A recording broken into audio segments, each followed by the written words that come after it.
Ik ben Bouke en Fries en Nieuw in Staal. En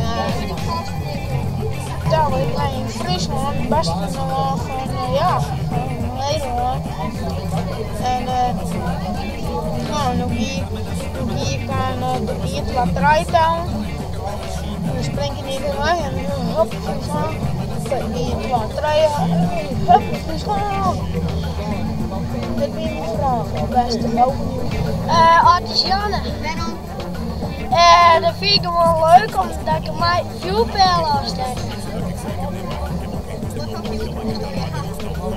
Astronauten, babypijltjes,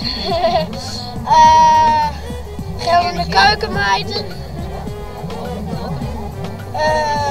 ja, misschien toerenklap. Waar is mama eigenlijk? Ik weet niet waar mama is eigenlijk. Ja, daar achter me, daar is mama. Doei! Lange band, kom aan, ik doe vandaag een halve bij de Marokkaan.